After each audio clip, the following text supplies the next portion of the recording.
Good afternoon, I'm Malcolm Jordan and this is your midday news fix for Monday the 25th of March. Extra police have been called to Gisborne to investigate a massive brawl on Saturday that left 2 dead and 3 in hospital. About 100 people joined the fight at a 21st birthday party in Elgin. Police Detective Inspector Dave DeLunga says a man's due in the Gisborne District Court charged with wounding with intent this afternoon. DeLunga says they have a number of interviews to do, which will take a while. The early stages of the inquiry, but we've got a lot of investigators arrived in Gisborne to help local staff with the investigation, so we're making steady progress.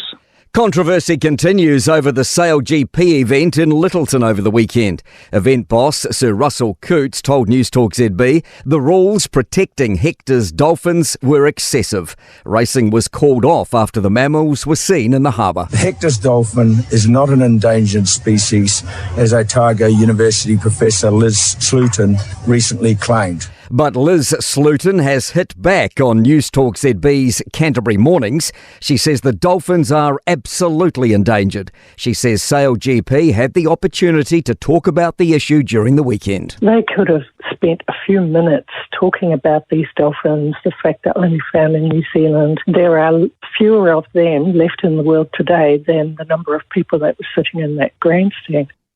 Debate on tax as Chris Hipkins teases a new direction for Labour's policy.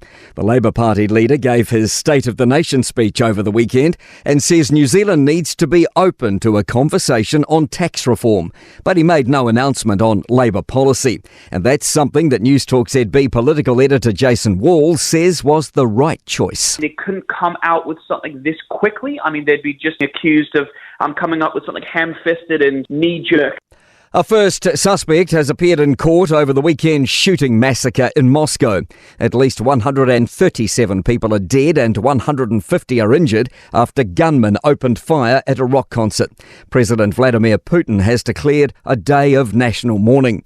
Islamic State has claimed responsibility for the attack. Ireland has its youngest ever Prime Minister, 37-year-old Simon Harris. He's replacing 45-year-old Leo Varadkar, who resigned last week. Updates are unlikely on Princess Catherine's battle with cancer. The Princess of Wales surprised the world by announcing her diagnosis in a video on the weekend, discovered after abdominal surgery early this year. It ends weeks of intense speculation over her absence from public duties. King Charles is also having cancer treatment.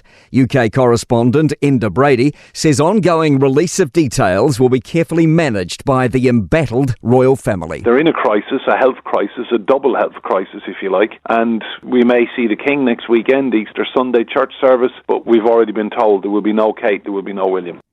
To sport, Romain Grosjean wants to know who's going to pay for his crash damage after Scott Dixon bumped into him in the latest IndyCar race for cash rather than points in the California desert. Scott McLaughlin came home second behind Alex Palou. Crusaders assistant coach Tamati Ellison's asking his side for more patience on attack as their wait for a Super Rugby win continues. And 200 serving staff have donned traditional aprons and starched white shirts to revive the cafe race in Paris ahead of the Olympics. They strode 2 kilometres carrying a round tray loaded with a croissant, coffee and a glass of water. I'm Malcolm Jordan. That's your latest news fix. We'll be back with the next update at 5 p.m. from the Newstalk ZB newsroom.